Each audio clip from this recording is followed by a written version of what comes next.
Howdy ho, Lions fans. Welcome to the Detroit Lions Podcast. This is episode 182, the official live post-game show for the Detroit Lions Reddit subreddit.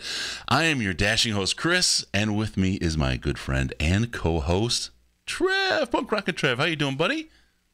So great. I'm eating cheese and crackers right now because had enough Bears sausage shoved down my throat all day. It sounds like about, yeah, right. We got a great show today, even in light of the team's loss. We've got your therapy. It's the therapy session. We may need a little from you guys as well, so we'll take some of your calls. We'll talk about that. Talk about what happened in the game. What does the future hold? What does the season mean for this team now? And like I said, we'll take your calls. Trev, you ready to go, my man? Yep, like our hopes the postseason. Let's kick this off and break it down. All right, a couple of quick announcements first. Check us out and help us out on the Patreon, patreon.com. Special thanks to Dylan from Guam. That's right. Of course, our very first donor, Mathis and Brian B. from I Prevail. Patreon.com/Detroit Lions Podcast. Patreon.com/Detroit Lions Podcast. Hook us up with that multi-donation. We'll get you in the Slack, which was hopping today, by the way. Again, it's smart conversation. It's not it's not some of the other places we go where it can be pretty caustic in some of those game threads or whatever. But really, really good chat there, intelligent stuff. And also, we do the pre-show sneak peek show, and that goes out for all of our Slack people, or our Slack and our Patreon people as well. So patreon.com/Detroit Lions Podcast. As long as you donate as little as $1 a month, you'll get set up for all of that great stuff. Also, don't forget about us on Facebook, facebook.com/The Detroit Lions Podcast, facebook.com/The Detroit Lions Podcast, and check us out on Twitter at DET Lions Podcast, DET Lions Podcast, the very best place to see the Trev. With his pants tied up above his head. Subscribe on YouTube, youtube.com/Detroit Lions Podcast. Get us up there. We love those folks who have subscribed. Use multiple accounts, whatever it takes. A little bit more, and we get to that magic number that we need to get to. And also rate us on iTunes, Stitcher, Google Play, Spotify, wherever you find us. Spotify, what? Yeah, we're on Spotify. You can check us out there. Love those reviews. 5-star reviews all the time there. Thank you very much for those. And constructive criticism, we've got it. We'll talk about that again a little bit in the Tuesday show, and some things we're doing. But make sure to share that in the subreddit. That's the best place for that. That's where we see it the most and easiest, and can adjust to make the show yours. It's the community show, so be part of the community. All right, let's go. Let's talk about this game. This is no time for a quick release. We're going deep. All right, let's do it. Let's talk about this Bears game. I mean, it's hard. It's decidedly not hard today, Chris. Yeah, it's not. I want to talk about anything other than the Bears game, and I do have to do one thing first. My poor son, it's his birthday today. He's made 14 years old, and unfortunately for him, I've punished him with the whole Lions fandom thing, and he sat through the whole game today with me and suffered, and now I'm running away from him to do this thing that I'd actually much rather be hanging out with him playing video games or doing something else, but here we are. So happy birthday, bud, and I'll be there soon. So, all right, let's get with this. A lot of talk about Stafford. Someone's called him Padford. I want to go.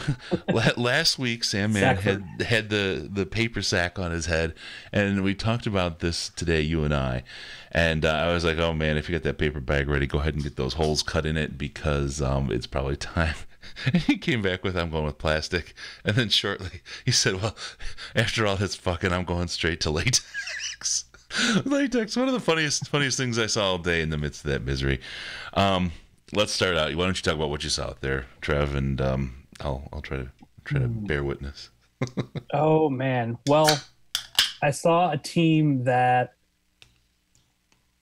cannot win or play a football game. It was horrible. The running game was like smashing a banana into a wall. Like it was just like we couldn't move the ball. We couldn't stop anything. I guess we did pretty well against their run game today, but without Darius Slay, we are just chasing deer back there. Like it was completely on defense in our secondary. We were completely ineffectual. We made, I don't know what his final stat line was, but Mitch Trubisky looked like Brett Favre out there. Just tore us apart. He just shredded us. I mean, obviously, it doesn't help that Slay didn't play, and that was a big loss for us. But boy, that was a shit show to see Trubisky do that to our defense. And I mean, we looked bad out there. Let's frankly, I mean, I feel like we have talent on the roster. This is where it gets to be the hardest part, right? I feel like we look at the roster and we have talent there. I look and I feel like we've got good coaches. I don't want to say they were completely unprepared out there, but they weren't prepared, right? Nothing was at anything above a mediocre level. Like everything was just mediocre at best. What I want to say is that I think we do have talent on this roster, but then I also think that I thought that in the 0-16 season, I was like, there's like a couple guys out there that can, that can play football. And I don't know if this is, they're diving nose deep into a rebuild or what, but it was, granted, the Bears team is better than the Bears team we played in the last few years, but we they shouldn't made be that much worse. We shouldn't be that much worse than we were last year. And it seems like we have this whole new guard of coaches out there, like Matt Nagy, and like what the Chiefs are kind of doing and what the Rams are doing with Sean McVay. And there's this whole new generation of coaches coming through. And our guys look like they're scheming to play against teams from 10 years ago.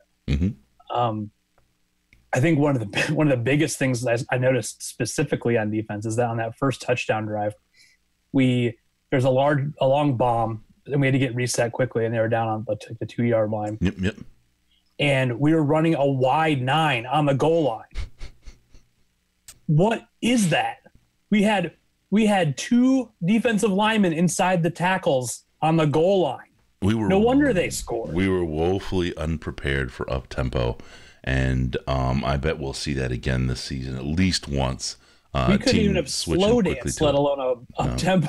No, and that's it. It felt like our team was in mud. Did you see? I mean, Glover Quinn was slow, and we know he's been slower this year than previous years. He's definitely seemed to have lost a step, but everybody out there just seemed to be ankle deep, knee deep in mud when they run. It was so slow for everything to happen. Well, and then the injury pieces that we got with Marvin Jones and Kerryon, that's just... It looked like when we were playing zone, and I'm assuming we were playing zone on defense to make up for the fact that Slay wasn't there and that we need extra help to give Nevin Lawson. I feel like Nevin Lawson is like Lawson this pick kid, one who needed help. Nevin Lawson's like a kid who's swinging his hardest at a piñata, and it's like a foot above his head every time. He's trying so hard, but he just can't get it. How about Diggs? Diggs looked like he was playing, right? And he got paid, and he's out there digging. Diggs and Galladay are like the 2 people, and Kerryon, I guess, are the people that I like stake my future hopes and dreams on, because they're out there trying. We were, especially on defense, we were 2 steps behind the play every play, and we couldn't catch up to the receivers. We couldn't put pressure on Trubisky. He had like, God knows how long to. I don't think we had a sack today. But if we did, it wasn't very many. And he just had forever to throw the ball. And then when there wasn't anybody open, he could run it for 10 yards on us, and we couldn't catch up to him. It's like, does Ziggy Ansah, he's back in there, but I haven't seen him make any impact this whole time. Like, I'm at a loss for words. This season sucks because we thought we had a shot. And now it's clear that we don't. No. And that really hurts. Did you see the play where Bradley Sowell body slammed Jared Davis? Like, he rolled over and took him down. And there's a little pushing and shoving after. No flag. You know what else I didn't see was when Davis shoved Trubisky out of bounds. Mm-hmm. Granted, that was late and stupid of him. Absolutely. And he was frustrated. Mm-hmm. And I get it. Stupid play. Should have been penalized. But when he was coming off the field, he had 2 or 3 punches thrown at him, and there wasn't any flags. Nothing. Yeah. I mean, I wouldn't. I wouldn't even start to go down the rabbit hole blaming this game on the officials. No. This isn't on the officials, but the one thing I saw, and this is something I saw an article. I don't remember where I saw it on it, but there was a great point, kind of re-fired some synapses for me. It was the whole punch him as you're getting up, give him the extra blow in between. Not super hard, not something that's going to call a penalty, but constantly just beating on him and knocking him down and mentally taking its toll. It doesn't really physically hurt him, but it's just this complete lack of respect. And over time and over the course of a game, it just wears him down. And that's what I saw all day. The Bears taking an extra shot, taking an extra push, an extra punch. And they're hungrier, they're driven. They had everything that they self-prepared for to beat the Lions today, and the Lions really didn't seem to have anything. And you kind of hope that or wish that it was like hockey, where you could just hire a big goon and have him go out there, and at least you're losing. At least you're going to go out and throw some punches and stuff. The Bruise Brothers, man. It's not like the same. It's not the same game, but yeah. You're right. The Bears were out there looking like they were trying to fight for a playoff spot, and we looked like we were out there trying to cash a paycheck and get home. And I don't know if that's part of it's on the players. I would say, like, a really good example of this is you're watching a team that used to have a deep ball, that used to have a great passing game, like an outrageous passing attack. And that was a year and a half ago, or like half a year to a year ago. And now no one can get open. And because no one can get open, Stafford's throwing into coverage and it's bouncing off our hands or going over their heads, or like, we just couldn't complete a pass to save our lives today. It was like, and then on top of that, if you can't run the ball, it's one thing to be balanced and be able to succeed at some of it, but if you're a balanced team and you can't run or pass, then you're not going to win a football game. Yeah, and it's right. And we'll start just grabbing some stuff out of the chat here. Ken's talking about the refs having zero impact on the Lions' problems this year. I'd say you're absolutely right as far as the Lions' problems. The refs didn't have, but there's a piece, and it happens to every team, right? Really every team at some point or another has like, whoa, what the heck was that kind of call? And it's a thing where you kind of have to beat the refs. But the Lions are particularly different in that they've always fallen apart when that bad call happened, right? And it's like, wow, they weren't broken by the other team. They were broken, I guess, by themselves, right? Oh, here it is again, right? It's one of those things where they just didn't have the spirit. I know there's like a cultural shift they're having. I wouldn't say the refs lost in this game, but there's a component that's worth talking about. There's a piece there, and what was their role in the game? I mean, ideally, the refs are transparent. They're not. You don't see them on the field. The game just happens, right? But they're humans, and I'm pretty certain, and I didn't get, because I do the show afterwards, so I didn't get to spend a lot of time reviewing and replaying and pausing and frame by framing. But that 2-point Galladay play, I thought I saw the ball across the line. I honestly think in the 2 or 3 times I looked at it, I thought I saw the ball across the line, and that there's too. And it's 2 points, and then even on the biscuit one, the biscuit safety. That safety was a hell of a safety. I don't know how they didn't call that. That's 2 points and a free kick, right? You get the ball back. That's a different ball of wax for a different game. They could have called it like they stopped his forward progress. But that's a really touchy forward progress call. Yeah, you literally, the rule's different if you're going to call a safety, and instead of anywhere else in the field. I'm a little bit wary about thinking that. So the point on it is the refs played a small role, and there was things that shouldn't have happened, but they didn't cost us the game, but it's worth talking about. I think the inconsistency of officiating is one thing, but we're also looking at a team that, to my eye at least, has given up. Like we the last few years we've had hope, right? You get down a few points, it's like, it's okay, we'll tie together a few scores and come back. And this team this year doesn't have that hope. They don't have the hope of coming back and or believing in themselves that they can play to the last play and pull a win out. I don't know if it's on the coaching staff or it's on the players, but they're giving up, and that really sucks, man. And I hate that. Let me ask you this, and we can pose this to the listeners too. Is it the team giving up or is the fans giving up? Because I'm seeing from the fans this year, it's different than all the years. What is this, our fourth season doing the podcast? This year, the fan reaction is different. Always angry, right? There's always, it's the Lions. The fans are angry every year. But this year, the fans, it's almost as if, we had a con job pulled on us and people are really, really getting angry. I've seen even in the live chat, people talking about the NFL as a product, they're losing interest in it overall. And when you got a team like the Lions, I can see that after a while, right? But you have people that had a lot of hope ahead of this year and are really, really not they're losing it quickly, and it's turning into all kinds of other things that are the opposite of hope. And I don't know. Is it that the team gave up, or is it that the fans gave up, or is it some of both? What do you think? Because I saw Diggs was out there trying hard. Stafford isn't. It's not like he's not trying. There's something definitely different. I think we've seen everything that Jim Bob Cooter can do to try. I think as far as fans go, at some point it becomes hard to be a fan. And if you've been a Lions fan for as long as we have, you've gone through several seasons where it's been very hard to be a Detroit Lions fan. Like, you go to the grocery store and people are making fun of you. Like, that doesn't, in your jersey, that doesn't feel very good. And when I lived in California, that was the thing, right? My people would say, "Oh, Lions, huh?" It's like, at least I'm a real fan. You know what I mean? I'm not there for the wins. I like the game. It's also like at some point it goes from like them chuckling at you to people coming up and like putting their hand on your shoulder and being like, "Hey man, it's good that you're still a fan." Like they're like, "I'm not even gonna make fun of you anymore because you're so fucking shitty. Like, your team is so shitty that it's not even fun to make fun of you anymore because it's like beating a dead animal." Well, yeah, and so now you sit here and look at where you look at, I don't know. It's just it is.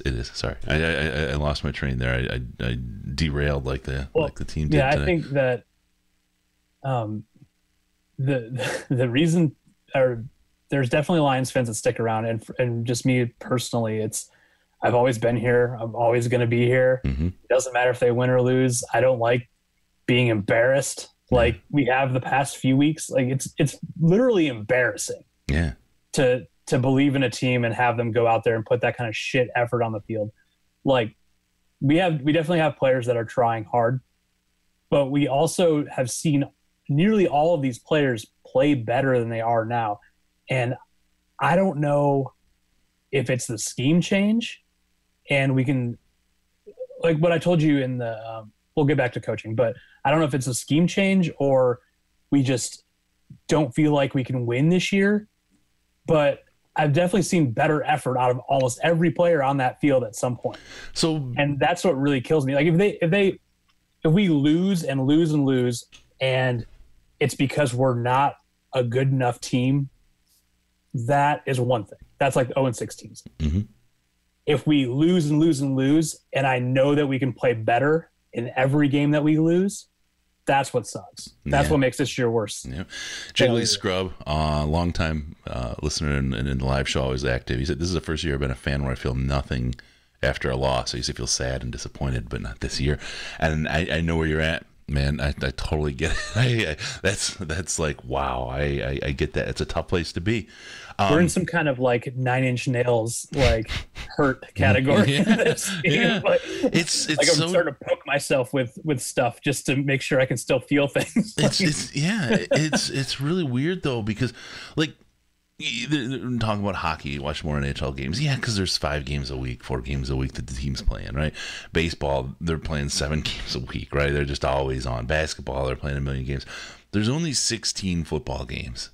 And it's the longest freaking off-season grind ever. It really is just like, it's so long. And these 16 games, you have so much tied up into them emotionally, and to see this, and then just to look ahead and know what this season is right now. Here we are, week 9, we're 9 games in, week 10. And we just know there's no hope anymore, right? The team's done. Right. And now it's like, so what are they playing for? And then don't give me that pride bullshit, right? That whatever. Okay, fine. But what are they playing for? What is really up for this team this year? What do they need to do, and what are they looking at? I mean, draft picks is the obvious one, right? But they don't. I don't know, man. Go ahead. I'm sorry. Well, we can go back to the idea that NFL teams don't tank, and I think that's untrue. Mm-hmm. But also players don't tank, and that's true across all sports.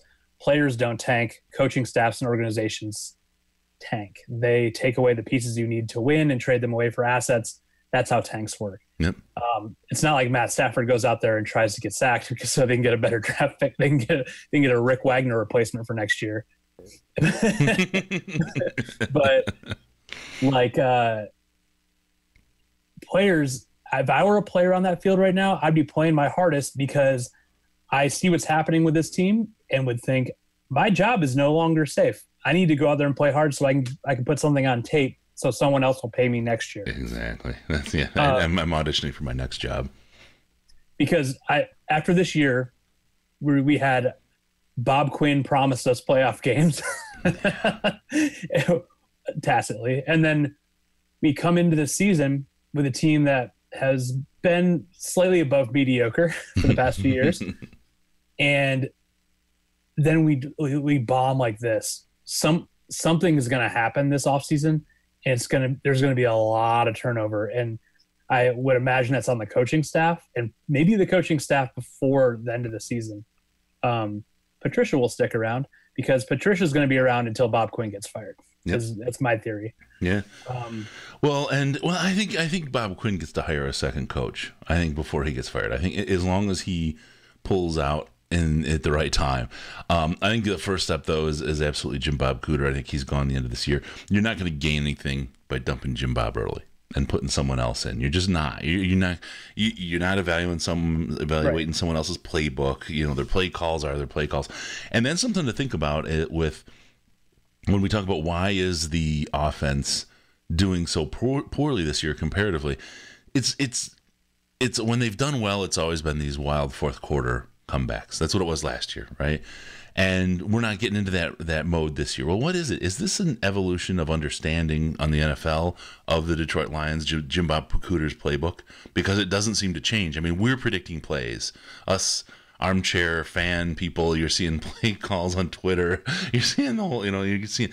If we can do that, other teams can understand what we're doing and scheme around that. Is this just the ultimate final nail in the Jim Bob Cooter coffin in that, well, now everybody, that was my Twitter joke this week when Abdullah got signed by the Vikings. I was like, no big deal, though. The rest of the NFL has our playbook anyway. So, I don't know. This could be just the final, evolution of Jim Bob Cooter. He's obviously got to go. We knew we had troubles on defense coming into this year. We talked about it being the need to be on the offense to score. Matt Patricia has a fall guy in Jim Bob Cooter this year one. It buys him another year. What does that get for us? I don't know. Let me hit the phone number real quick for everybody.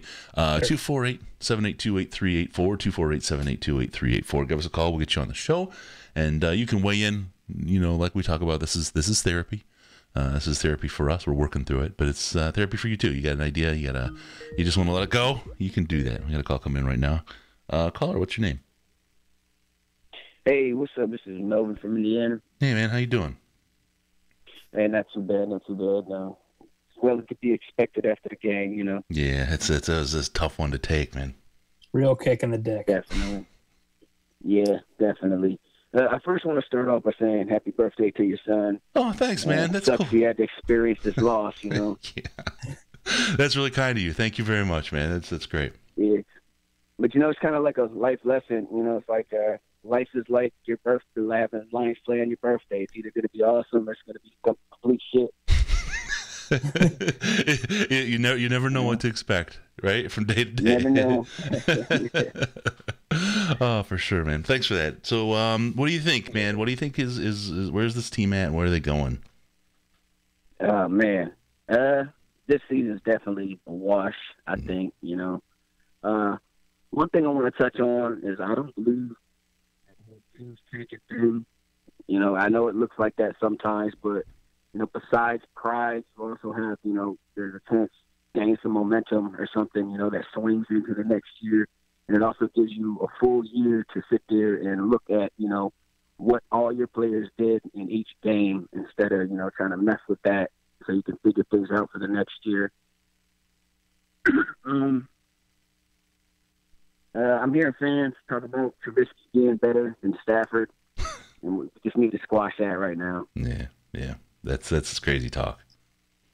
It's all Nagy. I mean, Nagy made Smith look like Marino last year. Look at Smith now. I mean, there's a common factor there. Yeah. This Nagy guy is a surprise to me. I did not expect him to do so well so quickly with that Bears team. Even with all the high round stuff they had dropped, I just didn't expect to see this team coming out like this. This is crazy. Yeah, I didn't expect it either. I wasn't impressed with the and whatnot, but now he is what he is. He's one of these new offensive geniuses that's coming out. Yep. Well, I think part of why we're seeing Stafford regress so much is that Bob Quinn didn't do him any favors by trading Golden Tate away. We have deep route runners and we have backs, but we don't have anybody in the middle to take pressure off of them. So I think we're really suffering from that. Yeah, I can see that. But at the same time, we weren't doing anything with Tate, and we weren't going to keep him next year.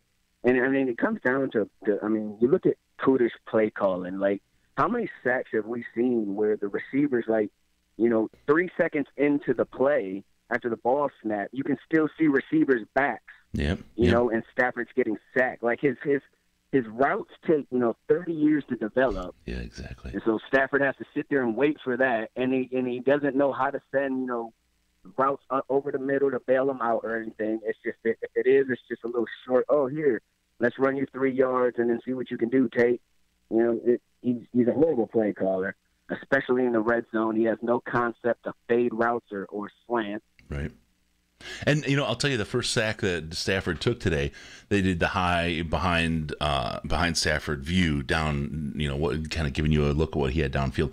He had 3 receivers within 8 yards of each other, stacked vertically. I mean, they were all covered. The last 2 were covered by the first. It was terrible, and it took forever to develop that. And it's exactly what you're saying. These plays take too long to develop. We hand the ball to a running back standing still in the backfield. We do all these dumb things that slow things down. We always let the play clock roll down to 5 seconds before we snap the ball. You want to give a team a real opportunity to anticipate the snap count? Do it the same every fucking time. That helps out. It's really I don't get this. I don't get Cooter at all and why it hasn't changed. It's not working. Hey, let's give it to Blunt. No, it's not working. Put him down and move on. Like last game, we were on the 10-yard line and he runs the pitch with Blunt. Blunt's 40 years old. He can't run. Why are you pitching it to him on the 10-yard line? Yep. Yeah. It's ridiculous. Yep. All right, man. Well, hey. I think that's. Sorry. I was just go ahead. I was just going to say, as far as the game goes, I honestly think it'd be a different game had Lang and Slade played. Yeah. There's a couple of throws there that Slade definitely would have picked off. It's a totally different game, and for having T.J. Lang out, I'm surprised we didn't give up as many sacks. I mean, we didn't give up more sacks than what we did. Yeah. Oh, yeah. No kidding. They definitely would have made a difference in the game today. It sucks, and it sucks seeing Jones get hurt. I heard Sam Martin. Yeah, he's get it straight here, Chris. Sam Martin left in an ambulance. I didn't see that anywhere but in our live chat. That's no good. And I got to mention Jiggly Scrub. He just quoted me, and I've got to make this into a drop. I don't get Cooter, I said. Damn it. I gotta punish myself. Appreciate the call. Sorry to burn up so much time. No, that's cool, man. Thanks a lot for calling in. Appreciate it, and thanks for the well wishes for my boy. That's really kind of you. Definitely. All right, cheers, man. Thanks. All right, man. People are so nice. Despite this team. Yeah, despite this team. All right, let's see. 248-782-8384, 248-782-8384. You can give us a call. Or if you want to use Skype to call us, you can do that by just looking up the account Detroit Lions Podcast, and it's all one word. I don't get cooter. I can't believe I said that. I think something I remember when I first started calling into the podcast, we were having like a therapy gripe session at some point, and it's just like it's worth repeating that being a Lions fan teaches you valuable life lessons. And so if you stick with this team, it's like being in the emotional Boy Scouts. It's like go ahead. You get your misery badge, and but it also kind of like in a season like this, if you're trying to like put some light on it in the dark tunnel here, it's that you don't really have you don't have to care so much anymore. There's that toaster. But being a Lions fan kind of teaches you that football isn't everything. It's a thing that you watch and you love and that you cheer for, but it doesn't have to affect your life, and please don't let it, everybody. Yeah, remember the toaster thing's a joke. Don't really joke. I mean, buy one, right? I mean, for sure. DetroitLionsPodcast.com. Click on that shop link. Because you never know. If you let this team truly affect your mood in your life, then you're going to be a sad person. I'm a sad person. I'm a sad person because this does affect me. But I mean, for me, it's more like a sad clown thing where I'm smiling on the outside, but inside I'm crying. For me, it's taught me about compartmentalization of my emotions. Right? Okay, I got to open the Lions box, and there's all kinds of rage and fits of anger and everything. It's okay. I'm going to close that now. I'm going to go to work today. Hey, everybody, how's it going? That little Lions box, like 40 years down the road, morphs into like a little tumor. Right, yeah, exactly. Stage 4 Lions box, right? So, yeah, no, it's just it's taught me a lot about compartmentalization and hiding my emotions from myself as much as anybody else. All right, don't worry. You can give us a call, 248-782-8384. And if you want to, just go ahead and, since I don't get cooter, you can open up that box. Oh man, let's see. Let's see. What are we looking at? All this anti-Stafford trolls, high marks. They hook the marks over and over. It's something. The Stafford thing. Has he lost a step this year? Is it really a Stafford issue, or is he? Look. I'm not even going to pose that as a question because it's not. We know who he is. We know what kind of quarterback we have. The situation is really such that we got a problem with our play calls. We got a problem with our playbook. I think that's the top and bottom of that. I cheerlead Stafford a lot, and I think he's a great quarterback. But you also have to set him up to be great. He's not going to be great on his own. He's not I'm not going to compare him to that other guy because I hate him so much. But he's not Tom Brady. He can't take a no-name team and just launch balls up to them and go to Super Bowls. That's not Stafford. He's not. The bullshit. But given the right environment, we've seen how great he can be. And this year it's not been clicking for him. Usually for me, I'm looking at it and saying, oh God, there goes Stafford again. He's carrying the team. He's getting his ass whooped because no one's helping him. And this year he's not throwing the team on his back because he doesn't have enough to. I don't want to say he doesn't have enough to work with. He has two great receivers. He had three, and he's got a good running back and a supposedly good offensive line, which I still have yet to believe. All of those. Most of those guys, since at least the Dolphins game, have taken a step backwards. Frank Ragnow might be our best offensive lineman right now as a rookie. You know, I'm gonna say all those things are true, and the other thing is we see when guys go to other teams, they elevate. You know, their game elevates. They're much better. Brown had like 3 touchdowns today, and I sat him in my fantasy league. No, never, not me. I play him every week. I almost play him on a bye week just in case. But but no, we have players that go do really, really well elsewhere. I honestly believe that we have some serious coaching issues. It goes back to that first sack of the game. We had 2 great wide receivers and a certainly serviceable NFL wide receiver out there for the third one, stacked up in a place where you can't there's only a seam in the center of the field to cover, right? I mean, the rest of the field is open because nobody's fucking there. You can't find success like that. You've got to put people out. You've got to get isolation on these corners and safeties, and you can't put everybody in the same spot. And it's like trying to throw a Hail Mary every game because you just got people stacked, all over each other. That and the slow developing plays.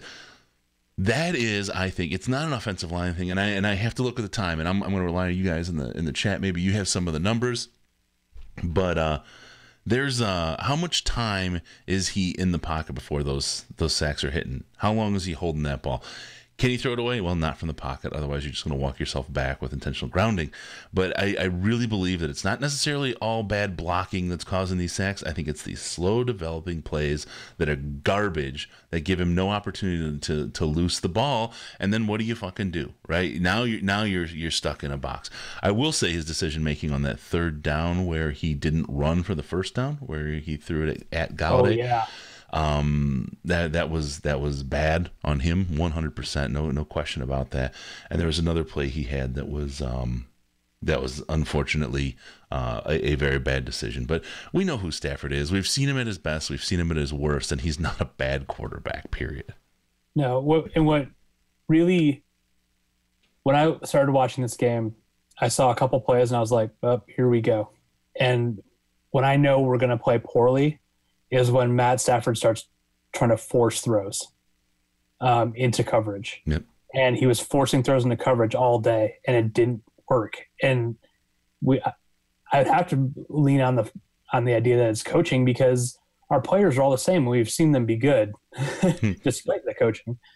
But when Stafford starts throwing desperation balls, it starts looking like early Stafford, and not new Stafford. It looks just like that toss to carry on last week, right? That resulted in the. It's awful. It's a bad sign. Oh, we're losing And the coal mine shit. That's like if Stafford is forcing stuff, that means that he's given up on trying to make plays within the framework of the offense. Like he nothing moves, so he's trying to make something move.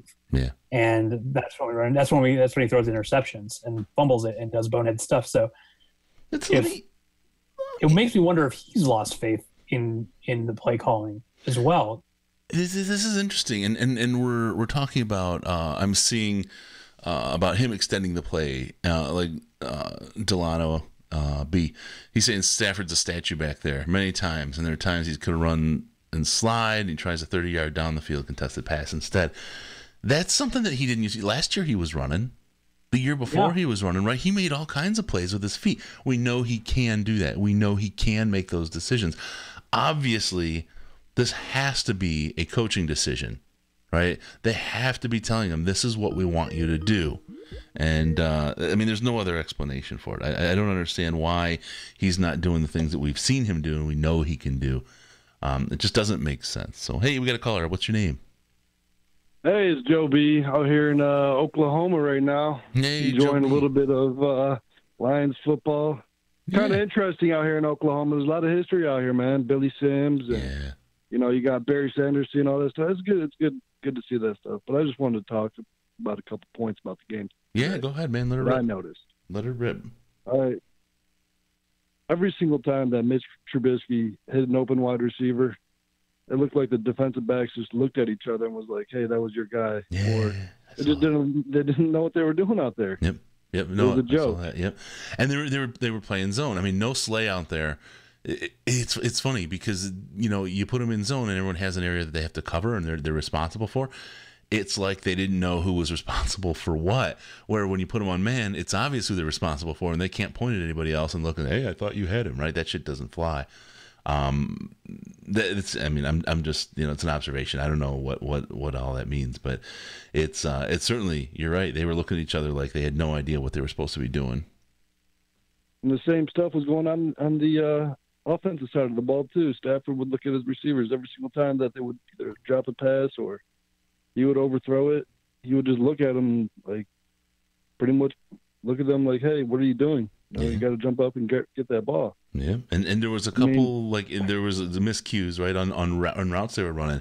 He'd throw it like they were supposed to make a break and they didn't. He would throw it like they were going to go straight and they made a break. And there's a couple of those where the communication just wasn't there. I don't know what that is. Overall, it looked like they were just a bunch of guys that showed up to the test that hadn't done their homework, right? Yeah. And that's got to be on coaching. Like if the players don't know what's going on when you get onto the field that week, then that's on the coaching staff. Yep, 100%. This is a totally different team than what they were, a month ago. Yeah. Completely different team. Yep. But, I know that Tate has a lot to do with it. Losing Tate, that's a big morale. That's going to take down a lot of morale on the team. Mm-hmm. And we saw that. It came up in the chat though. We lost to the Jets. We lost to San Fran. All those games with Tate. Right, those were bad games that we lost with Tate in the roster. So it's not just the Golden Tate being missing, but again, as fans, we're not in the locker room, but it feels different. And you hear about Ashawn stomping through the locker room. I think there's probably going to be a Paul cast, some angry fuckers in that locker room, right? And I don't know if that's going to be good or bad or how that's going to change or affect their approach for the rest of the year. But the last thing you want to see is guys that have given up. And if we've got guys that have already given up, that's something you got to stop now, because that's straight cancer. That will just destroy the locker room for years if it's allowed to metastasize. Lastly, I would like to say, Stafford, I think his mechanics are off, man. He's overthrowing balls. He's, even on that Marvin Jones, where Marvin Jones had to jump up and grab that ball, he could have made a better throw on that play. But Stafford's got to work on his mechanics this offseason, and hopefully next year he figures it out. Any thoughts on that? See the Stafford of old. Yeah. Any thoughts on that Galladay catch that he dropped when he hit the ground? I thought the new rules made that a catch. Oh yeah, that looked like a catch to me. Yeah. Okay. Welcome to the NFL, where the rules don't matter. But unfortunately, the points do count. The only thing that I would have to say about the refs, where they missed a big call, was when the Chicago Bears wide receiver kind of threw a punch at one of our players. Yep. And there was no flag on that, man. Like, you see that all the time in the NFL, where a player throws a punch and he's getting ejected out of the game. Yeah. How come he didn't get ejected out of the game? Or even just a penalty, right? Just something, right? But it was just accepted, and we moved on. Again, for Ken H, for his edification, not blaming the refs for the loss, but those kinds of inconsistencies getting the players in the heads of the players, and you have to know what, either we're playing you're not going to call it, you're going to let us play kind of game, or you're going to call the ticky-tacky tight game, or something along the way.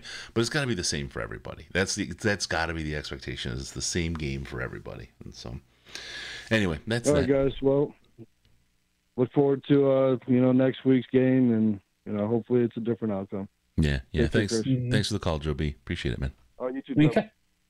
We kind of noticed the ticky-tacky stuff, too, when we're getting our ass kicked. Yeah. It's like if we were winning and they were being jerks about it, then you just let it go. Mm-hmm. But I feel like we talk about the officials a lot because we are losing a lot. You don't gripe about the official. Like, the officials are just kind of like a projection thing to some extent. It's like you're doing shitty, so the ref makes a shitty call. It's because of the officials, not because you're a shitty football team. Right.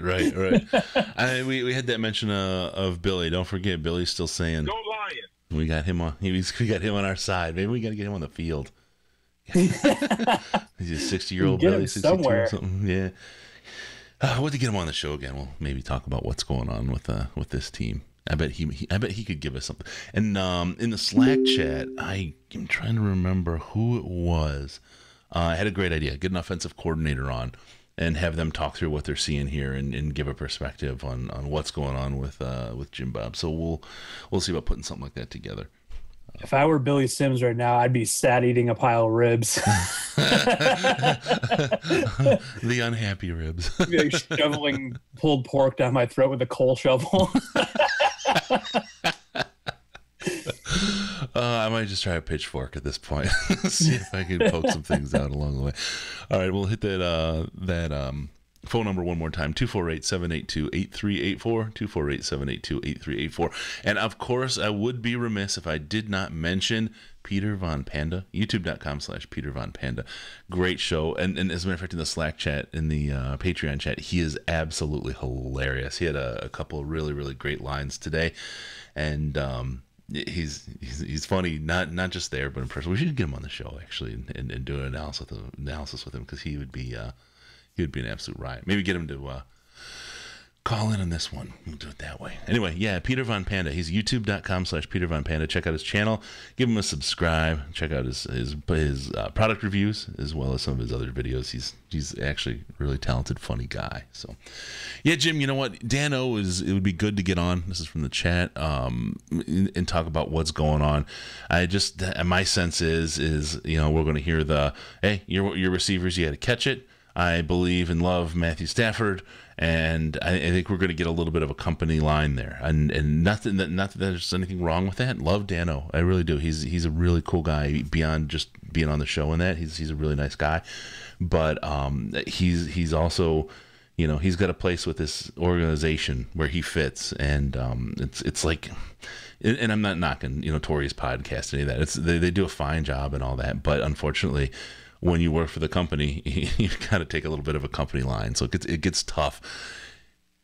Jamero Hatter nailed it. Okay. Let's put out the call. Anybody who knows anyone and can do anything, let's get Stafford's wife on. Let's get Kelly on. I would love to talk to her and get her insight. Can we start a segment called Kelly's Corner, where she just rages for like 2 minutes? Oh my God! Or just 2 minutes of her talking about the kids, whatever. Right? I saw her. I should have done it. I was like 8 feet away from her at training camp. I really should have said, hey, just for a minute. But I try to be respectful. They're people, right? They're not. Here, open mic, just rage. Whatever you want to rage on. Oh, that would be great. We'd be in the free press in like 10 seconds. A little more talk about Dano. Dan, he does see the game at a whole different level. He really, really does. But Jim really hits it. He's a little too loyal to be objective. So I think he can give us some insights, but I think it's one piece of a broader puzzle. We're going to have to take as much info as we can to try to piece this whole thing together to understand what's likely going on and what's happening here. Here's the ultimate test. Pull that caller in. All right. Hey, caller, what's your name? Ryan. Ryan, how you doing? Oh, I'm not okay. I know. I forgot. We got to start asking the question again. How much alcohol have you had today? I just cracked a beer. Okay. I'm on mountain time, so. Oh, okay. Yeah, it's harder.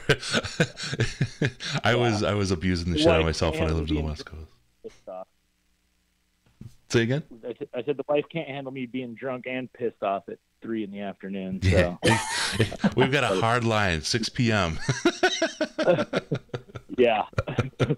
I wasn't able to listen to to the show just now, so I didn't hear any of the other callers or if they discussed it. But sure.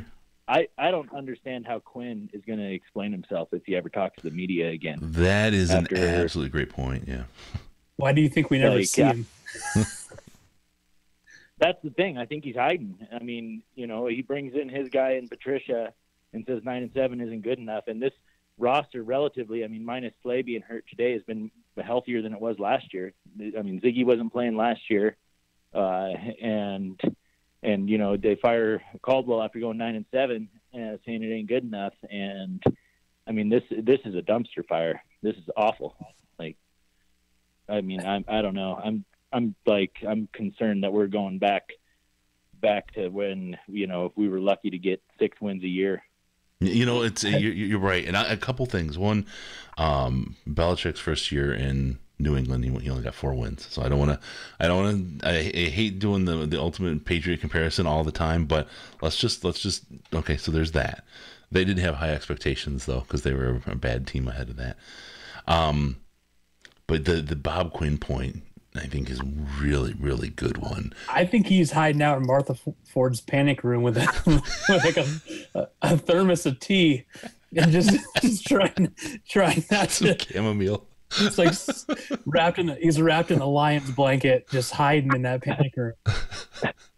You know, this is it though. He has to, and I mean, this is not just from like you owe the fans an explanation kind of thing, because they kind of do and they kind of don't, right? I mean, it's their product; they can do what they want with it, but they've got a product they have to market, and after this season is over, especially after the season's over, when they say, okay, we'll just throw that away and pretend like it didn't happen. Let's look forward to next year. How are you going to convince people after dashing their hopes and dreams like you did this year? How is he going to even pass the red face test? And he's going to fire a shitload of people. Yeah, that's what's going to happen. Yeah, so it's got to happen. And he needs to take some accountability. I mean, Tabor's out there on the field as our, second round pick and third cornerback, and they were putting Shed in ahead of him today, which isn't good. Yeah. No, but so what's taking accountability look like for Bob Quinn? I think he needs to acknowledge the fact that he's made some mistakes. He needs to say that, that his performance hasn't been good enough, and neither has Patricia's. And, his 5-year contract needs to be, another year. If this happens again next year, I don't care if there's 3 years left. Yeah, you're right. I don't think just saying, yeah, I fucked up, right? I own that. He'll to say it once and walk away. I don't know that's taking accountability, right? That's just buying another year. And I think even the 9-7 comment, I think he made it once. 9-7 isn't good enough, right? But he's absolutely being held to that, and that's a standard that he set. So I don't think it's unfair to hold him to that. But when he says, "Oh yeah, I made some mistakes," what does that mean? What does that do for anybody other than, oh, he doesn't look as much arrogant as we thought he did before he said that? I don't know. And I got to say, there's a different Ken, not Ken H. He has his whole name here, but I got to admit, when Bob Quinn arrived, we had no offensive line, no linebackers, and only one DB with 2 safeties. And this is why we talk about what the talent level how it's changed on this team, right? We used to have no depth and a couple of stars. Now we've got maybe fewer stars, but we've got depth at every position, it feels like. Now, it feels like we have depth players starting at positions, and this is where we're trying to get that draft to work for us, to get us those couple of stars, right? So that we have both depth and the stars that can push this team. And I think that's a solid strategy and a smart way to go forward. But it's definitely, when you miss with someone like Tabor with a second rounder, it's just, and Jared Davis, both in the same year. Jared is not you did go to DetroitLionsPodcast.com and use the link there, right? Of course. Right, Trevor? Of course. Thanks. This is the size of beers I'm drinking now, not for sure. You should use your Amazon to order some liquor. Yeah. I should get, what was that? What's the name? I forget. There's a company that delivers booze. I should get on with them too. All right. No, you're absolutely right though about Bob Quinn taking accountability. I don't know what that looks like, and I want more than just oops, I fucked up, right? This has been an absolute abysmal failure of at least compared to where the hopes and expectations were set, and so we need to figure out what. I wonder if Bob Quinn isn't a little bit ahead of us. Now, I'm not gonna say he's playing 4D chess, but maybe he saw that. Maybe the Tate trade, he saw the writing on the wall before we did, maybe, and was putting together that trade. I'm not upset about the Tate trade. I know we need Golden, but you get a third for something that is only going to have 8 more games left in the year. That's fine. That's fine. But the defense letting Mitch Trubisky put up 34 on him, and yeah, I don't know. He needs to make some moves in the off season and maybe cut some losses. Whether it's Lang or Quinn or somebody, that free up some cap space and make some moves, because we're getting worse. Yeah, our cap is going to look really, really nice this coming year. We've got a lot of space to do a lot of things. Do we stop paying Calvin Johnson this year? And DeAndre Levy. Yeah. Well, I appreciate you guys. I don't have many Lions fans or any around here to, be depressed with. Oh, where you at, man? Mountain Time. Are you Denver area? Wyoming. Wyoming. Oh, beautiful country, man. Beautiful country. I got to do a a drive through there once. No, it's good. Good on you, man. Thanks for being a Lions fan. I had to do, and I still do. I'm an expatriate Lions fan living away from social Trevor. We can't. If I could get like a vaccine or an immunization, make me not give a shit, I would at this point. But trust me, you keep watching, that just might happen. I'm a full-blown addict. Yeah. There's something wrong with me. I got a mental disorder. I believe they call like that Sanders. All right, man. Hey, thanks a lot for calling. Really appreciate it, bud. Yep. Thank you, guys. Later. Right. Cheers. Thank you. All right, man. That's great. So we've got a couple things. Yeah, we're on PCP if we think that the team is going to take accountability. I don't think so, because I think we just said we wanted to see it. Yeah, well, no, but I think you're going to hear Bob Quinn say, "Oh, yeah, that's on me." We've seen Patricia do that, and Jim Young, a long time friend of the show, was talking about the coaches are blaming execution now instead of the scheme. So if everybody's on the same message, you start to wonder, oh, who wrote that message and why did they write it? It's all this is happening over here. What's over there, right? That's kind of the thinking on that. But no, this one, they'll take accountability with words, but what will they really do is the thing, and that's where I think you're right there, man. I don't think they're going to do anything realistic for accountability. Caller, sorry, go ahead, Trev, and then we'll take you, caller. Go ahead. Okay. Honestly, I think they're blowing it up. I think that this is Bob Quinn dipping into a harder rebuild than he sold us or that he let on, and the Tate trade is the first sign of that. I don't think they really had many goals for this year. That they're if you look at all the numbers, our cap space is opening wide open this year. We just traded away a big expiring contract to get draft picks. It's lining up to be a somewhat substantial rebuild the next couple of years. Yeah, a big talent grab. Hey, caller, what's your name, man? How you doing?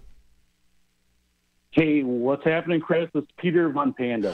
What's shaking, Brochester? PvP. How you doing, bud? Panda, man. I was listening to you and Trev talk, and I thought, man, I gotta jump out of the tub here. I was taking a nice soak, making myself some nice toast. Why not give the boys at the podcast a call? So, hey, I wanted to call in. Thank you for the love, but I wanted to too, man. This is totally my therapy, and I think I wanted to address your comment earlier about the fan, how it's different this year, and I talked about that too a little bit on my channel. And I think what's different for me as a fan, who's been a fan since back in the Barry Sanders days, is that the problem is we were kind of sniffing at greatness, right? Barry Sanders was kind of the guy that would carry us into the playoffs. And so we were there in the Wayne Fonts thing, and I felt like we were flirting with success. And the problem is now, rebuilds do not take 20 years, man. And we have never gotten there. And we've had a lot of these pieces, right? I mean, we had Calvin Johnson come through. We've got some great players now. We got the first-round pick with Stafford. And I think the frustration is that we should be better, and that's where, as a fan, it's getting hard for me. It's easy when we're 0-16. We can say fire Millen and do all these other things. But my issue is I feel like you've got the pieces. You may not have the best pieces everywhere, but you got a pretty well-rounded group, man, and there should be better production, dude. Mm-hmm. And that's what's totally killing me. That is what's totally killing me. And I think on top of that, I feel like we're wasting the time. The clock is ticking, right? I mean, Stafford's getting older. We lost Calvin Johnson. We couldn't really capitalize on that. Ansah's obviously showing his age. Quinn's showing his age.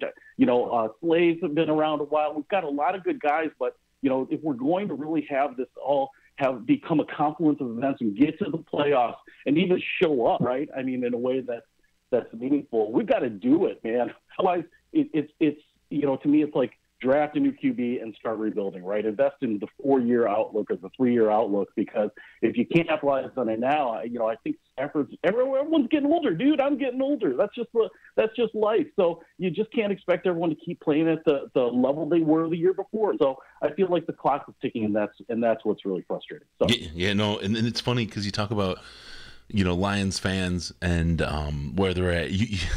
I always talk about Uncle Eddie, the angry uncle who's that same old Lions will never win as long as the Fords own them, right? He's obviously delusional, and he's just been beaten down by years and years of fandom. But I get that. I've been beaten down by years and years of fandom. I lived through Billy Sims. I lived through Barry Sanders, Calvin Johnson, and all these different rebuilds that we've seen. And I feel like I'm the dumb one who's held on and made this my team.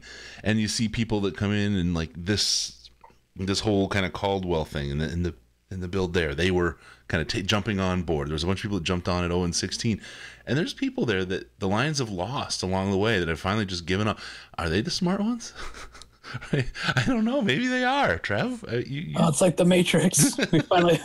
We're through the looking glass. We're the idiots. I'm thinking the Mitchell and Webb look when they're all dressed up in the Nazi uniforms. They're like, are we the baddies here?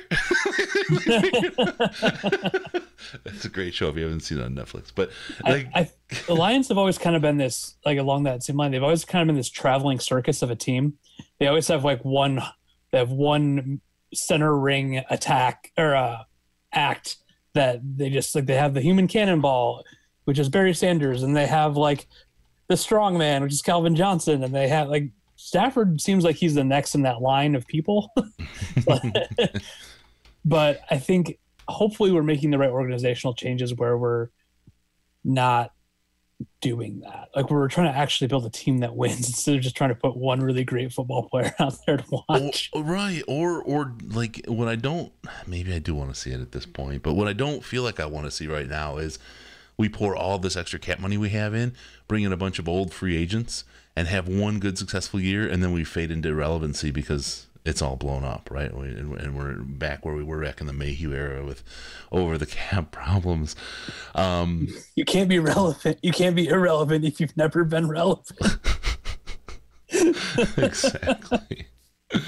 Oh man, PvP, you're right. I can't argue with anything you said, man. Sorry. The one thing we got though is we talk about this. Man, I love it. You know, you guys are my my therapy. I love it. I love listening to you guys and chatting with all the dudes out there. I kind of wonder if the Lions are the reason for the opioid crisis. I think it's like I need a little something now to get going again, and with the rest of the season kind of in the tank here, I don't know what it's going to be, but maybe the Pistons or the Red Wings or something will look promising. Yeah, I'll be watching the Lions all year. Unfortunately, my final thought here is I'm gonna bail, but it's one of those things. I don't know if you guys ever saw the movie Burlesque with Christina Aguilera. You ever saw that one back in the day? Yeah, when she was still looking sweet. Oh, It's that there's that scene where Cher figures out that Christina can sing, and she's like, "I'm gonna go upstairs and I'm going to design a whole new show around you." I feel like I don't know what it is, but I feel like there's just check boxes on the coaching staff that are like, "Oh, we got to have run game, so we got to force this stuff." As opposed to capitalizing on people that are really good, right? It's like we kept forcing the run game with Amir Abdullah. Like, I like the fact that we carry on, and I feel like we've never abandoned that. But why don't we take these guys that have sweet stuff? I mean, Stafford likes to sling those quick crossing routes or whatever. Just run with it, man. Go to old reliable, stick to it. Just put up some points, be in a game, give yourself a fight. Man, we're always coming from behind, and it's brutal. But you know what? I've watched every minute of every Lions game for as long as I can remember. I watched the 0-16 season. I'm still on board, man. But it's hard. It's hard, bro. Yeah, it's hard. So it's another I'm gonna job. leave it there. I'm gonna jump in the tub here and take a nice soak and listen to the rest of you guys. So all right, keep on keeping on, brother. Bring the butter for the toast, my friend. I love it. See ya. All right, Peter Von Panda, don't forget. He does make a real good point. YouTube.com/Peter Von Panda. Go ahead, Trav. Sorry, I stepped on you again. He does make a real good point about the coaching staff needing to tailor the offense around our players. I don't think just as a side note, I don't use Theo Riddick right for 3 years now. Do you remember when Theo Riddick was good? I don't think they know how to use Theo Riddick. That's the real problem with that. They did at one point the league in yards out of the backfield. That was 2016. Yep. Can we really quick? I want to go back. We had Gaiman. He showed up and he's a Bears fan. We talked about us putting up a good fight at the end. He wasn't. I give him a lot of credit. Not a meathead Bears fan like the ones that sometimes drop in. You know the kind, right? Really cool. You guys put up a good fight at the end of the game. He's talking about how they need to release Cody Parkey. Good game. Good luck on Thanksgiving. Really, class way to step in and say hey. But those kicks, man. I'm going to tell you, MVP game ball goes to those goalposts. They saved 8 points for us today. We might have a record with most field goals against for this season, or at least field goals. Yeah, most field goals missed. Blocked. Yeah. Oh man, Lions D for Detroit. The Lions had to draft a quarterback in the first 3 rounds. That's going to be a tough one. I think you got 2 or 3 years left before you're doing that. You get a good enough quarterback, and right now, I mean, because look. You've got, let's say we've got 6-7 years left with Stafford, right? I mean, before he's done, and at least unless he's surrounded by spectacular players, right? That'll probably be about the end of his career. Starting a controversy with him now, boy. I see what's going on in Tampa with Jameis Winston and Fitzmagic, right? It's what Fitzmagic isn't a scumbag. Yeah. Well, that's part of it, right? You grope yourself, not the Uber driver. That's the message today, folks. Okay. But the thing is what do you bet on? Do you bet on the past and Fitzmagic, who's outperforming Jameis Winston, or is Jameis your guy? You've got to draft somebody. Jameis isn't your guy, but how long can you ride Fitzmagic before you're going to find someone you're going to get? Who's your rookie next year, right? Who's that guy that you're going to get in the middle of the first round? I think if you're the Lions, you said like 5 to 7 years left, Stafford. Yeah. So you get 3-4 years out, then you wait till you have the chance to draft a generational talent and put him on the bench for a couple of years. If there's no one good in the draft, you just skip it and go next year. But I don't think we need to talk about moving out from Stafford yet, because I think that it's so far away. Yeah, I think I'll be in my 40s by the time that happens. Yeah, I don't think you can yet, but it's definitely, in a couple of years it's going to be on the table. And what if you do get that generational talent that comes up in 2 years or 3 years? And if they perform like they have been this year, they've got that high enough pick to go pick it up. What do you do, right? I mean, God, it's tough. And that's going to be, if you think about it, if we're doing that poorly, that's going to be near the end of Quinn's tenure. So he doesn't really care too much about what the future looks like, right? And what that controversy might be. We could really be, as we start painting this picture, we could be in a real ugly spot. Well, and when we're talking about Stafford, I think he hasn't looked as good this year. I don't know, there could be any number of reasons why he doesn't look as good this year. Cooter. But he's sure as shit good enough to win a Super Bowl. Eli Manning has won 2 Super Bowls. 2. Joe Flacco has won a Super Bowl. God. Sexy Rexy Grossman almost won a Super Bowl. I think Stafford is good enough to win a Super Bowl. It's everyone else that has to be better than even if he's not the best quarterback in the world, he's good enough. But we have a whole team of barely good enough, and we need somebody to be our all-star out there. Yeah. All right, let's go ahead and put the number out there one more time, and we'll as we do, we'll get ready to put our final thoughts together. If we pick up some calls, we'll take those, but from there we'll start putting our shinking on a table and call it a day. 248-782-8384, 248-782-8384. Give us a ring and get in your final thoughts before we do. Trev, go ahead and unload. I do actually. Before you do, I want to just add one thing. We talk about these as the therapy sessions. You guys, a little bit of inside baseball. In German, I'm a German guy. They talk about compound nouns. They put multiple words together to make a new word, right? For this one, therapist is the rapist. Just so you know. Caller, what's your name? How you doing? Scheißenballen. Scheißenspiel. Hi, Scheißenspielen. How you doing, caller? What's your name? Pardon me? Yeah, you. Yeah, how's it going? Long time no hear from. What? I didn't quite hear you. This is Levi from San Francisco. Levi, man, where you been? I'm just working and everything, and I've been listening, and I congratulate you guys on your success. Oh, You thanks, guys have been bro. killing it. It feels good to hear someone make it from Detroit. It's good to hear from you, Levi. I mean, look, your calls have always been great, and they've generated conversation with a lot of people. But you've been a long time friend, man. We love you. You're calling back. You're still hanging around. Always. There's only one group of guys I'd rather hear my Detroit Lions news from than us y'all. So. Oh, gosh, I'm going to blush. I got to get the good news out of the way. I know. It's everything after the bud is bull, or everything in front of the bud is bull. Sorry. Yeah, that's okay. So, what is everyone's thoughts on Jim Bob Cooter? And not Jim Bob Cooter, I mean Bob Quinn. I'm gonna go back a little bit to what I said today, and Trev, you can tell me I'm wrong, and Levi, you can too. It's fine. But when he came here, remember we were counting on DeAndre Levy, who we couldn't. We had no offensive line. We had no secondary other than Slay. We had no linebackers. We talked about that. This team was a wreck. We had a couple of stars and just guys who never made it on another team in the NFL again when they left us. And now we have guys that other teams pick up when we drop them. We have a decent linebacking core, not spectacular, but decent. We have an offensive line that's injured, and that TJ Lang thing, I think has been a very, very unfortunate, but not predictable, I guess. The secondary, without injury, had been better, but there's a miss there with Tease Tabor. I think at this point we can all agree there.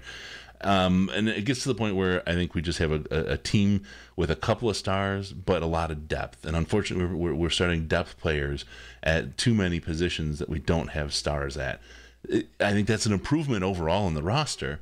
And I think the strategy is that this offseason, Quinn's going to be able to have the money. He's finally going to get out of cap hell with the whole Calvin Johnson thing. I mean, he's still dying from the Mayu era. But this year, I think he's going to be in a position where he can make some moves to get those stars that we need, and literally change the way this team in a year, the way this team performs. And I could be wrong. I haven't been wrong yet this year, so I'm due for one. I wish I could agree with you. I know you can't. I'm sorry. I mean, I've seen him draft a bust in Gerard Davis. That guy has all athletic ability, no brain whatsoever. He's going to be that way his career. You can't fix stupid, and he's stupid as a player on the field. He does do a lot of dumb stuff. Yeah, and the Decker, a bust. I don't see any improvement on any of the guys he's brought in over the guys we let go. Let me ask you, though, if you haven't seen improvement, isn't that on the coaches rather than on Quinn? Not if there was two sets of coaches. I actually think Patricia's a great coach, and I didn't believe that at the beginning of the year. Yeah. I think Patricia's a great coach. Caldwell is also a great coach. They're coaching up a roster that's really incompetent, and they're making chicken salad out of chicken crap right now. Our roster right now should be one win at all, in total. I don't see the depth. I mean, I see guys who we think we have depth, but I don't see it. And that was the thing that when he was brought in, that's what he said he was going to do. And I just don't see the improvements all across the board. It's like I remember when Lang was brought in, and I was against that when he was brought in because I thought he was a handsy guard out of Green Bay that just didn't get called for penalties. Let me ask you really quick. I want to just kind of think about this a little bit. When I think we talk about Jared Davis, you said how bad he is, right? Would you say he's an improvement over Tyre Whitehead, though? Yeah, because Tyre Whitehead just isn't an NFL player. Right. But, and then you got Kennard too, right? Who I think again. So you look at the linebackers, and they're better than they were. And I think even the offensive line is better than it was. And improvement is the name of the game. And Ragnow, of course, he's really I mean, I think we can all agree that he's good. I just think that we've been able to upgrade across the board, and we just need those couple of stars to be the big difference makers. I want to believe that. I just don't. And okay. And again, it's because, and I give you credit for this. I like Kennard. I like Jones. I think they're decent, but they're just starters at best. Right, depth. Right, good depth. You could look at other rosters across the board, and at lower picks, there's quality linebackers that were picked up ahead of a Gerard Davis and that level of player. And where he was picked up in a draft, actually the number one linebacker at the spot was Reuben Foster. Now, Reuben Foster wasn't good. It was like, and he's had his issues, and I actually agree with them picking up Davis over them. But there was other linebackers other than Gerard Davis. They're not doing a good job of assessing talent before it gets on this roster. And that's my thing with Quinn. I just don't see him doing a good job of assessing talent. No, and you know what? That's a great point. There's something that I haven't heard people bring up on that is when we pulled in Tease Tabor and Jared Davis, we had completely revamped the scouting department that year. No, you know what? No one's tied those things together. Maybe it happened. There was such a short turn between the revamp and when we could get out there and get the information on those guys in the way that we wanted it. We didn't have the time to commit or execute the way we wanted on the scouting side. I'm not trying to make excuses, but it just hit me that there was definitely a huge turn of people when that happened, and it makes sense that would be an issue that year. And I can understand that. I give that a gimme. And I mean, but there's so many other spots where we could look at the guys we even lost and the guys we replaced them with. We could say, yeah, we got depth for those guys, but none of those guys on that depth are better than a replacement. I mean, the guys we dropped off our roster. And I'm not looking at Eric Ebron. That's a good example, but what about Larry Warford? What about Riley Reef? Mm-hmm. I don't think Wagner's better than Riley Reef. Not the way I've seen Riley run over our defensive lineman last week. Well, that's the thing, though. We see these guys go and do better elsewhere. And that's why I say that's not a Quinn. That's a coaching. That's an inability to coach the guys up. Now, Riley Reef and you're playing for the Saints now. Larry Warford. Thank you, Larry War Daddy. Those are two guys that were Ron Prince problems, right? I mean, and we know about Ron Prince, and I think we can all agree that he's no superstar. But that's, I mean, again, they got better when they got to maybe better coaching. That could be it, but I remember watching Warford last year. He's pretty good before he got hurt. Yeah. And he was mad. Same way with it was like same way with Reef. I remember that before they got hurt, they were playing pretty well. And it takes around a good player that fourth year. If they're improving, keep them. If they're not, let them go. Yeah. War Daddy actually. We're not doing that.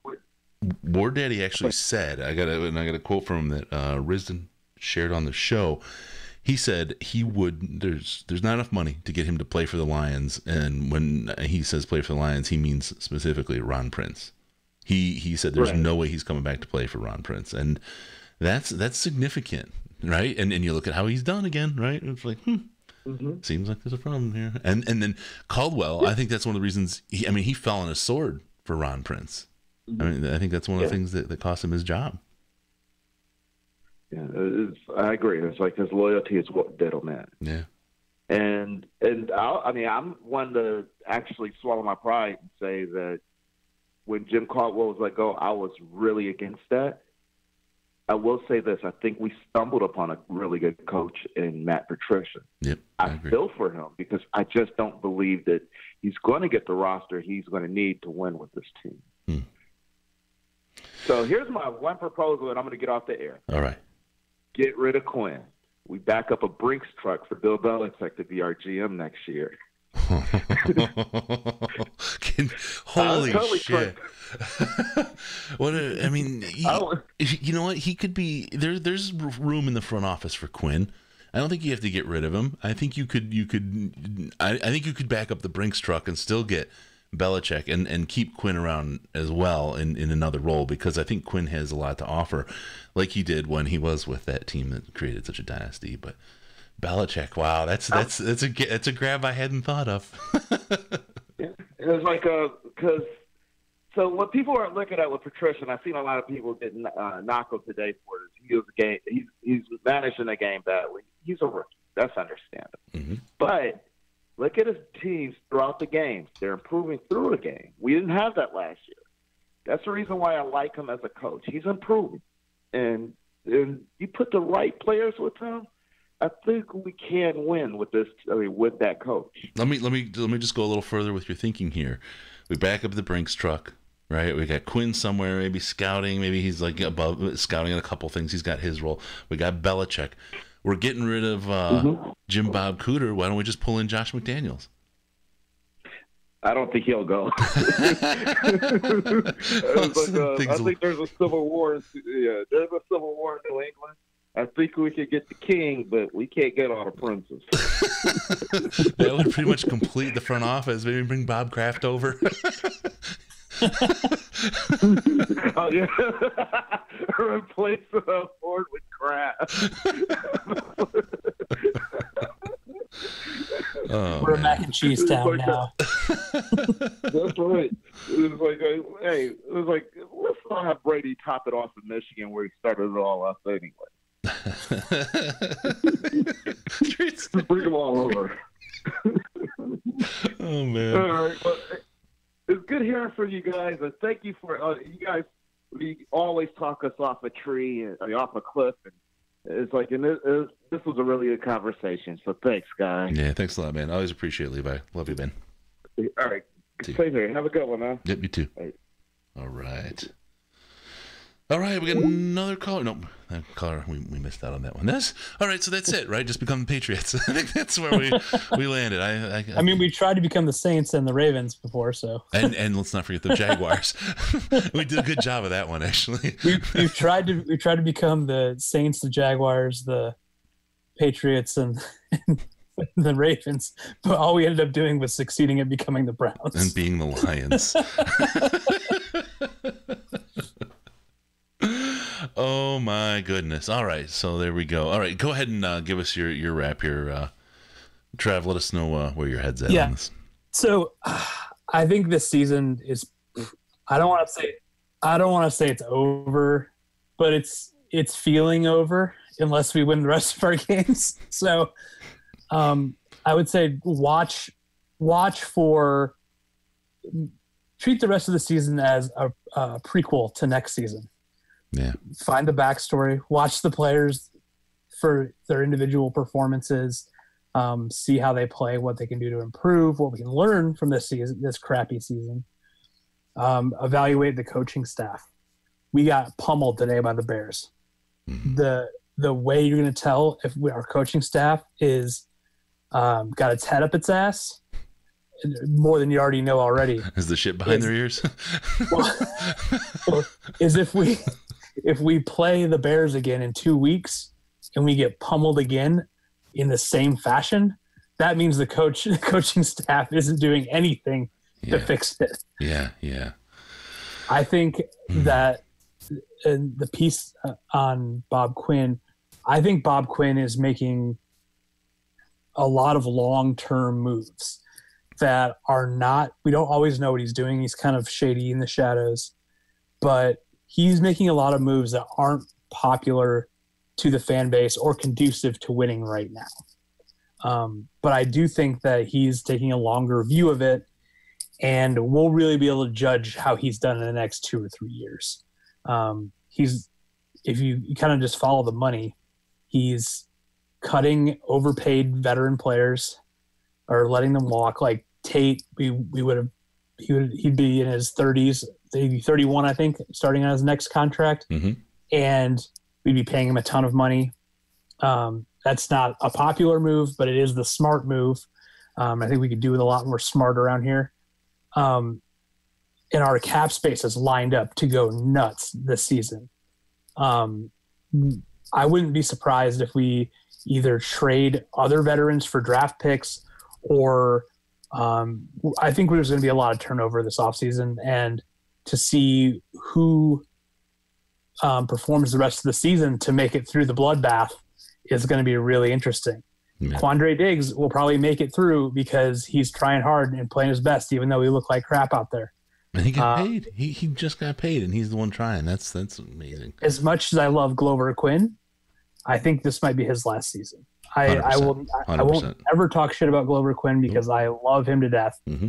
But I think we've clearly seen him either have trouble adjusting to the new scheme or losing a step, and I don't see him thinking it's worth it to go on much longer. And I don't see the front office thinking it's worth it to pay him after this season when they feel like they can bring in new talent. Yeah, he seems like one of those guys that might be a good coach at this point. Exactly, like Rasheed Mathis was kind of like helping us coach for a while, and I think that would be a good position for him. Yeah. But I would say if I knew we were going to be here at the beginning of the season, I wouldn't have been as upset at these last couple losses. Right. But the biggest mistake that Bob Quinn has made his entire tenure as the Detroit Lions GM, I'm not going to say it's Tease Tabor because I would give Tease Tabor one more year to round out that 3-year DB arc.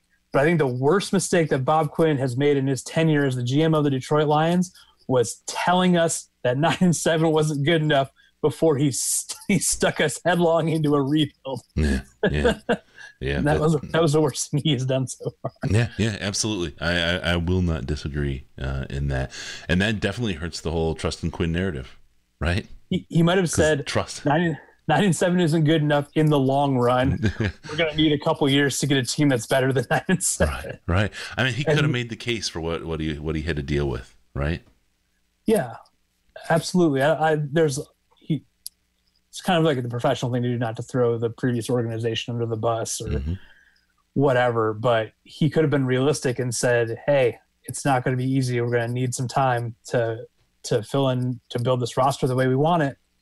And maybe then we wouldn't have expected to go better than 9-7 this year, like you promised. Yeah, exactly. All right, let's see. Hattori Hanzo, 2018 in review. We own New England. It's the only week I'll remember. That's a good one to have. And the Packers. Yeah, you beat the Packers. Yeah, that's a good one. And all right, with that, we're going to call it a show this week. Thank you all for calling in and taking part. Remember, we're looking for your involvement. Use the comments in the subreddit. Give us your feedback. Let us know areas you think we can improve. This is a community-owned show, and if you want to own it, you got to help it. Also, don't forget to give us the reviews, the 5-star reviews, though, in the iTunes and Stitcher and Google Play, all those places. That's where we like to get those handy reviews. Check us out on Patreon, patreon.com/DetroitLionsPodcast, patreon.com/DetroitLionsPodcast. As little as $1 a month gets you access to all kinds of cool additional content beyond the normal podcasts. And if you just want to hang out, I mean, don't go to the postgame stuff on Facebook, but you can see us there. The postgame stuff is stage 4.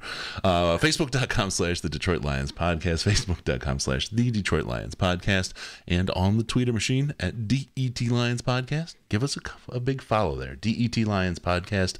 It's the very best place to see Trev. With my tearaway pants on standby. Nice. All right, give us a call on Skype.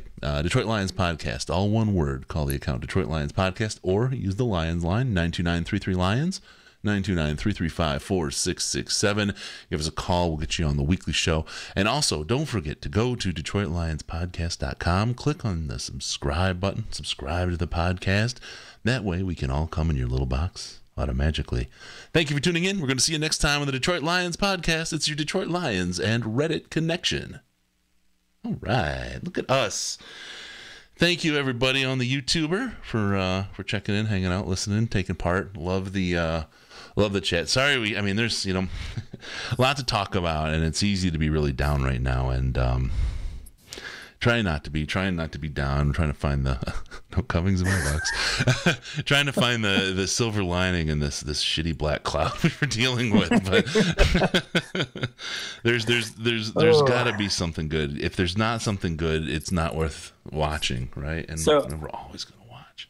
I have stages of Lion seasons. There's the great hope coming in, the inevitable disappointment, the rise in hope, and then the season-breaking loss, And then from there, you just cheer that we're going to beat the Packers twice in one season. That's what you have left to cheer for. You already got one of those. The last game of the year, right? At least you got something.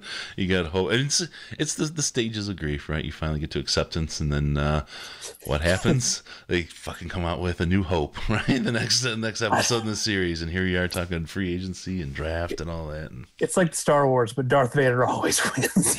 Yeah, every episode is the Empire Strikes Back, sitting there with no hand. Going, what the fuck, right?